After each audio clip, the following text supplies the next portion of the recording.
총재 오늘도 바쁘신 와중에 인터뷰에 응해주셔서 너무 감사드립니다. 한국은 그 디스플레이 산업 분야의 강국으로서 2004년에 일본을 제친 뒤에 무려 17년 동안 세계 디스플레이 시장 점유율 1위를 기록하였습니다. 하지만 최근 중국에게 세계 1위 자리를 내주면서 한국의 디스플레이 산업에 위기가 찾아왔다는 말들이 나오고 있습니다. 2019년까지만 해도 한국은 시장 점유율 40%를 기록하였고 중국의 점유율은 29%에 머물렀지만 2년 사이에 중국의 시장 점유율은 40%, 한국은 33%를 기록하며 역전된 것입니다. 또한 중국의 최대 디스플레이 패널 제조사인 BOE는 올 1분기 삼성 디스플레이와 LG 디스플레이를 제치고 사상 최초로 영업이익 세계 1위에 올랐습니다. 반도체나 전자제품, 디스플레이 산업 등 이렇게 중국의 맹추격은 계속되고 있는데 이 같은 상황을 한국은 어떻게 타개해야 하는지 총재님께 질문드리고 싶습니다. 이제 중국이 웬만한 산업은 전부 다 이제 석권하지. 디스플레이뿐만 아니라 반도체도 중국이 지금 이제 핸드폰 시장도 또 앞서가고. 전부 우리가 1, 2위 하던 거는 걔들이 지금 중국이 지금 다 가져가잖아. 네. 우리가 3위, 4위로 떨어지는 그런 형국이 돼가고 있으니까. 중국은 중국의 당 주석, 네. 시진핑 자체가 공대 출신이에요. 청와대 공대 출신인데 우리는 전부 사법고시 붙은 판검사 출신들이 많아요. 지금 문 대통령도 법조 변호사잖아요. 네. 이런 경제 마인드를 가지고는 그 사람들은 상업하는 사람들, 공업하는 사람들 잡아가 집어넣고 변호하든 하거나 무슨 법적으로 구속시키려고 하는 전문가들이야. 우리는 말하자면 풀을 뜯어먹는 소가 아니라 호랑이들이지. 초는 네. 풀을 뜯어먹는 소가 많아야 초원이지. 그래. 네. 호랑이들이야 잡아먹는 호랑이. 근데 저쪽은 풀을 뜯어먹는 소들이 많은 거예요. 중국은? 말하자면 생산. 그러니까 전부 공업학도들이 중국을 다 잡고 있어요. 중국의 중앙상무위원, 네. 중국의 공산당원이 8,888만 명인데 그중에 3,000명이 인민위원이고 네. 그중에 2,000명이 정예위원이고 또 그중에 25명이 그 중앙위원이고 그중에 7명이 상무위원이에요. 중앙위원 25명과 중앙상무위원 7명 그 다음에 대통령 시진핑 당 주석 네. 요 사람들이 전부 칭하 뭐 출신이야? 공대 출신이야. 중국은 공업대학을 나오지 않은 사람은 중국 인민들이 네. 저는 뭐 우리 피 빨아먹으러 온 놈들이야. 변호사, 판사 이런 거는 피 빨아먹는 사람으로 봐요. 그래 안 그래? 네. 중국의 경제를 일으키는 자들은 공업 입국을 만들어야 되잖아 중국이. 네. 그러니까 산업 전선에서 일할 수 있는 그런 기술을 가지고 있단 말이야. 그런 사람들이 중국을 잡고 있어. 그런데 맨날 말이야 포청천 같이 잡아놓고 이런 사람은 중국에서는 힘을 못 써. 근데 우리나라는 뭐요? 상공인은 인간 취급을 안 해. 뭐든지 이건 말이야 이 문벌들이 잡고 있는 거야. 네. 이거 그냥 사람 잡아넣는 판검사나 뭐 이런 변호사들 이런 사람들이 주류를 이루고 있단 말이야 이게. 우리는 아직도 양반사예요. 거기는 공업하는 사람들이 주도한단 말이야. 우리는 아직도 애헴하고 담배 몰고 양반들이 지배하는 그런 건성을 가지고 있는 구조야. 대한민국은. 그런 나라에서 1, 2등 뺏기지 갈수록. 무슨 기술자다 그러면 사람 취급을 안 해요. 그래서 서울대학에 옛날에 공대가 학생이 1명이야. 그거 어떻게 되자는 거야. 우리나라 공업 다 망하는 거예요. 공업에 종사하겠다는 사람이 줄어들고 있다. 줄어드는 게 아니라 거의 없어져 가고 있어. 네. 전체 학생들한테 공대 가겠다는 애들은 1%예요. 연예인, 뭐 의사, 뭐 이런 거 되겠다는 사람은 90%예요. 99%예요. 그러니까 말하자면은 나라의 기술력을 보강해서 나라를 건설하겠다 이런 젊은이는 없어. 그렇죠. 또 한국의 기업이나 정부도 R&D 투자하는 게 중국에 1%야. 네. 우리 1%인데 중국은 20%가 넘어. 그러니까 우리는 R&D 투자도 안 하지만 투자 안 하니까 기술자가 필요 없지. 뭐 이런 나라가 있어. 그 공대 교수가 자살한다는 게 실업자 되어요. 뭐 이런 나라가 있냐고. 그러면 대한민국이 언제 그랬냐고. 우리는 공업 입국이야. 네. 기술자는 우대했었어. 네. 공대 가는 학생이 40%였어. 공대를 가겠다는 학생이 40%였다니까 그런 나라가 공대 하겠다는 사람이 1%예요 지금. 대학교마다 공대 강의실이 텅텅 비어있어. 근데다 또 핵 개발 기술을 한다는 그런 핵에 대한 전공하는 애들은 그냥 설립 문 닫는 시기야. 교수도 실업자. 그거 하겠다는 애들도 전부 문 닫고 있어. 개점 휴업이야. 왜 핵기술 세계 1인데. 네. 핵 전공하겠다는 애가 이제 과가 없어질 판이야. 그런데 우리가 중국에 지금 그 기술을 따라잡는다. 정신 차려야 돼. 나는 앞으로 TO를 네. 공대생 몇 프로, 특별우대, 장학금, 수업료없어. 뭐 그러니까 말하자면 공대생을 국가가 장려해야 된다 이 말이야. 지금 네. 그런 거 하나? 아니요. 그래놓고 뭐 기업체가 뭐 삼성이 뭐 어디 가서 중국한테 우리가 그런 걸 이겨? 꿈도 꾸지 말아요. 그 사람들 마인드는 시진핑 자체가 공대 출신이야. 네. 근데 우리는 변호사 출신이 대통령하고 있는 거 아니야. 그러면 요즘에 또 워낙 규제나 뭐 코로나도 이런 방역 대책 이런 아니 게 사업하는 기업체는 대기업은 무조건 규제야. 무조건 잡아놓고 봐. 뭐 회장이고 뭐고 이재명이고 뭐고. 공대 나와서 뭘 창업을 한다거나 뭐 상대 나와서 뭘 하면 무조건 일단 잡혀갈 각오해야 돼. 이게 뭐 하는 나라요? 그 원인이 지도자들 중에 법대 출신 전부 법대 출신 쪽이 많기 때문에. 그러니까 나도 법대를 나왔지만 세상에 이 문제가 심각하다. 네, 총재님 그래서 어떻게 이렇게 중국은 빠른 시간 내에 기업을 이렇게 성장을 할 수 있는지를 좀 아니 봤는데 모든 전공하는 중국의 지도자가 다 공대 출신이라는 게 특별한 거예요. 그러고 이제 중국에서는 기업들에 대한 그런 지원도 되게 막대하고 엄청난 액수를 지원금을 주고 있더라고요. 그 공대 출신들이니까. 예, 예를 들어 화이가 공장을 이제 짓는다고 하면은 그 지방 도시에서 같이 투자를 해주고, 뭐 또 이제 은행에서는 그 정부가 그 담보를 서서 그 대출금을 기업에게 제공을 하는 거 하면은 뭐 법인세에 대한 혜택도 주고 이렇게 하는데. 중국은 그렇게 중국의 정부의 지원을 받으면서 잘 크는 우리는 반면에 회사 만신이 만들어 놓으면은 네. 어떻게든 그 약점을 잡아 회사 사주를 구속시키려고 몸부림 치고 거기에 노동계급들이 말이야 이 민주노총이 이런 노동계급들이 말이야 그 사람들이 오히려 관료화가 되어버렸어. 노동계급이 오히려 지배자로 군림하고 있다니까. 자본가를 도둑놈 취급하고 말이야 노동계급이 귀족계급으로 둔갑해버렸다니까. 아니 노조도 하나 못 만드는 그런 애들은 말이야 그냥 이름도 없는 공장에서 출근하는데 이건 완전히 뭐 민주노총 뭐 무슨 뭐 자동차 공장 있는데 애들 막 귀족 노조야 이거. 그냥 회장 오라 그래 이러고 앉아있어. 거기다 정부도 그 보조를 맞춰가지고 아주 그냥 잡아넣어. 사법부 저거 이건희 잡아넣어. 굶어 죽지. 그래가지고 무슨 우리가 기술을 중국에 앞서 빌어먹을 놈들 아니야 이런. 그러면 이제 그런 정치가 어디 있어. 그따위로 하니까 중국한테 다 밀리는 거예요. 알겠죠? 네. 정신들 차려야 돼. 전부 잡아넣는 데만 선수들이야. 이렇다 할 정부의 지원도 없고 다 각자 도생으로 큰 기업인데 이제 운영에 대한 어려움도 많이 겪고 어려움만 있으면 그때 잡아넣는 데는 선수들이야. 우리가 산홍공상이라는 이걸 뜯어 고쳐야 된다니까. 산홍공상이 공업이 세 번째가 있단 말이야. 상업이 꼴찌고 그 상업하는 놈은 상놈이라고 그러고. 그 처음에 두 글자는 뭐예요? 선비. 네. 사자 붙은 거. 변호사, 판사, 검사. 그게 제일 우선시되어 있기 때문에. 의사, 뭐 이런 사자 붙은 것이 첫 번째고. 그 다음에 농업하는 사람. 공업하는 놈은 아주 쌍놈 중에 아주 완전 하급으로 내려가고. 그 다음에 상업하는 사람은 인간 취급을 안 하고 네. 돈을 만진다 이거지. 옛날 선비들은 돈을 안 만졌어. 이 문화가 아직도 있다. 산업공사. 그게 잘못되어 있다.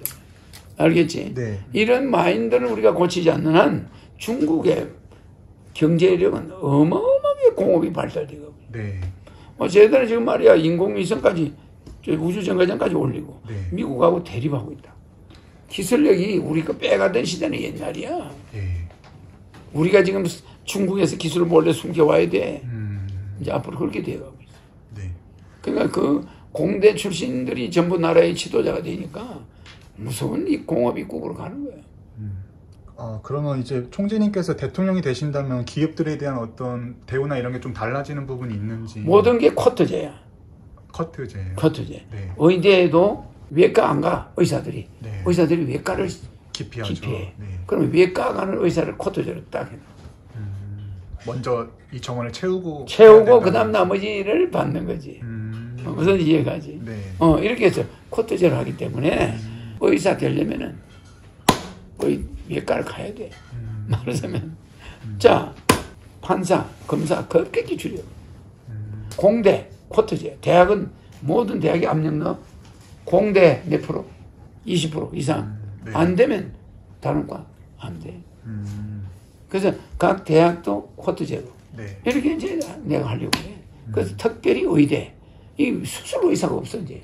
전부 뭐 성형외과, 뭐 돈 버는 쪽으로, 뭐 네. 치과, 뭐 이런 데로 다 빠져버리고, 의사가 수급이 말이야. 쓸데없는 데는 의사가 많고, 꼭 필요한 데는 의사가 없고, 뭐 이렇게 돼가지고 의사 난리가 난 거야, 이게. 네. 수술 의사가 줄어들어. 갈수록. 또 산부인과, 애를 안 낳으니까 산부인과 의사가 너무 없어지니까 또 애 낳는 여자들이 위험해져. 네. 뭐 간물에 콩 나듯이 애 하나 나오면 그거 바라보고 의사가 산부인과 개업하겠다가는 빈틈에 앉아서 도산해. 그래 안 그래? 그렇죠. 그러니까 이런 것을 국가가 이런 것을 수급 조절해야 돼. 수급 조절. 그래. 그리고 병원에 적당한 지원도 해주고 산부인과에 뭐 그잖아. 외과에 지원해주고 사고 나면 국가가 어느 정도 그걸 해주고 이렇게 해도 무조건 사고 나면 의사만 죽으라고 피해보고 그러다 그냥 병원 하다가 망한 사람 많아요. 네.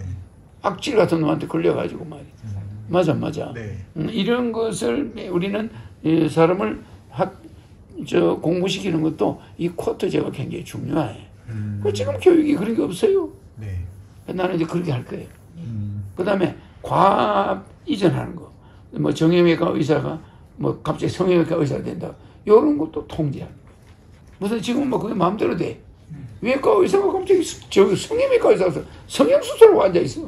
그러니까 과의 이전을 지금 자유롭게 하지는 않는다. 이런 거. 그러니까 이제 의료가 좀 체계가 잡히는 거지. 네. 수급 조절을 잘못하는 바람에 앞으로 과학기술자가 거의 사라져.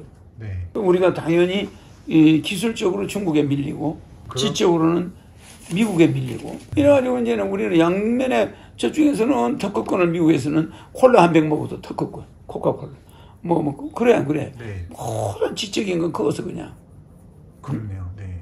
지금 저거버거가 만든 거 거기 뭐 돈 내야 되고 저 윈도우에다 돈 내야 되고 뭐 계속 애들은 지적 재산권을 미국은 가져가 전 세계 걸 네. 도리에서 가져가 중국은 기술력을 도리에서 가져가 우리는 설탕이 없는 경상수지가 지적 재산권에서 나오는 거거든. 네. 경상수지. 그러니까 걔네들은 수출도 안 하는데 경상수지가 흑자야. 수출은 적자야. 네. 중국 농구 맨날 사 먹으니까 수출은 미국은 적자라. 네. 그럼 뭘로 하냐? 전 세계 코카콜라 마시는 놈들이 미국 세금 내주는 거야. 커피 먹는 놈들이 미국 세금 내주는 거야. 미국은 상표권만 가져오더라. 1년에 연간 전 세계에서 들어온 돈이 무대기로 들어온단 말이야. 네. 우리는 수출해가지고 간신히 경상수지를 메꾸고 있단 말이야. 네. 그러니까 이런 걸 볼 때 우리는 이 구조를 바꿔야 되는데 이 대통령이라는 사람들이라고 참모들이 대통령이 내 같은 머리를 가지고 있어야 야 이거 좀 수정해 임마. 너 이거 뭐야 이거? 의사 구조는 뭐 이래? 뭐 이렇게 다다다다 하면 그냥 전부 바뀌는 거야. 나라가 막 생동감이 생겨. 야 무역에만 신경 쓰면 경상수지도 좀 흑자내. 너 기술도 좀 개발해. 네. 이래가지고 막 기술 문제를 지원해줘. 네. 그럼 나중에 우리가 외국에서 로열티 좀 받아 모여야 될 거 아니야. 네. 우리가 로열티 내고 쓰는 게 무지무지하게 많아. 1년에 로열티로 미국으로 가는 돈이 얼만데 미국은 로열티를 전 세계에서 끌어와. 그러면서 자기 나라에서 공장을 안 만들어. 왜? 매연 나는 공장은 다 줘버려. 그건 그냥 수입해서 써. 수출에서는 적자지만 네. 경상수지 흑자란 말이에요. 네. 그러면 총재님께서 대통령이 되시면 뭐 제가 듣기로도 재산비례 벌금제를 하신다고 들었는데 그럼 이재용이나 이런 기업의 오너들이 잡혀가는 일들은 별로 없지. 그건 존재하지 않지. 전부 벌금이지. 아. 모든 범죄자들은 돈으로 계산한다. 단 인간의 인체에 크게 위해를 가하거나 네. 이런 강력한 중대한 피해를 준 사람. 그러니까 말하자면은 살인 강도 뭐 이런 것들에 대해서는 실형이야. 그 외에는 고의성이 없는 네. 그 외의 범죄는 전부 벌금으로 매긴다. 재산이 없을 때는 외상으로 한다. 네. 아. 어? 네. 그러면 기업의 오너가 뭐 그렇게 어디 들어갈 일은 별로 없을 것이고 별로 없는 게 아니라 두 번 다시 존재하지가 않지. 응? 자기가 거기서 횡령을 했으면 횡령한 데 대한 그만한 횡령한 거에 몇 배 벌 그걸 싹 국가에서 한수에 가면 되는 거야. 하는 사람이 있으면 더 좋지. 국가는 잡아만 낸다면 그래 안 그래? 그러니까 일체 죄를 짓는 것도 자유에 들어가 있어. 묵비권도 자유야. 맞아. 네. 죄를 고백해야 되는 거지. 그 묵비권 하는 그게 그것도 죄잖아. 근데 그 죄 짓는 것도 법원에서는 인정해. 묵비권도 자유라고 인정해. 말 안 한다고 두세 뵐 수가 없어요. 그래. 그건 똑같다니까. 그렇기 때문에 우리는 거기에는 자기가 죄를 진 만큼 받아내면 되는 거야. 몇 배로. 그 국민들한테 도움을 주면 되잖아. 그걸 죄진 놈을 갖다가 벌금을 엄청나 받을 수 있는 사람들 데려다가 모셔놓고 먹여주고 빨래해주고 옷 갈아입혀주고 잠재워주고 그게 뭐냐? 교도소. 네. 교도소라는 거는 그 호텔인데 그걸 우리가 왜 공짜로 재워주고 먹이고 입히냐고. 잘못되어 있는 거예요. 그래서 거기서 교도소에서 사람이 밖에서 나온 사람이 없어. 전부 죄수들한테 배워가지고 교도소가 죄인 양성학교야. 내만 해도 들어가니까 사형수들하고 같이 자빠져자질 않나. 무슨 살인범 청담동에서 살인한 자식이 내 옆에서 잤어. 그놈들이 저끼리 패를 지어가지고 자고 앉아있는 거야. 처음에 들어가니까. 이 방에 들어가니까 이놈의 자식은 청담동에서 사람 죽인 놈이고 한 놈의 자식은 저 아버지 죽였어. 저 엄마를 때린다고 저 아버지를 죽인 거야. 아니 저 엄마를 때린다고 저 아버지를 죽였는데 엄마가 면회를 와요. 아들놈이 아버지를 죽였는데 이모 외갓집에서 그 애를 옹호하는 거예요. 잘 죽였다고. 그런 그 자식은 죽여야 된다고. 아니 엄마가 자기 아들이 남편을 죽였는데 그거를 전부 편을 들어요. 그래 징역 7년 받았어. 왜 그러냐? 엄마하고 처갓집에서 외갓집에서 엄마 그놈의 새끼는 여자를 우리 두들 팼다고 해가지고 막 매도를 해가지고 아들놈이 그 죽이고 싶어 죽인 게 아니고 너무 엄마를 때리니까 애가 화가 나서 그냥 아버지를 칼로 찔러서 죽였다. 이래가지고 이제 징역 7년 받은 거야. 근데 맨날 면회를 와 집안에서. 참. 그러니까 아버지를 죽인 애가 무슨 영웅이야. 그러니까 아버지가 술 먹고 마누라 때리는 게 뭐 좀 취미였나 봐. 그러니까 이제 아들이 억하심정을 가지고 있었고 엄마는 아들 편을 들고 그러니까 엄마를 막 때리는 도중에 찔러 죽여버려. 아버지를 찔러 죽였어. 지금 7년 받아. 그날 생각도 내한테 무진장 잘해. 아니 근데 총재님께서는 그 정치 관련해서 들어가신 그 이유가 뭐죠?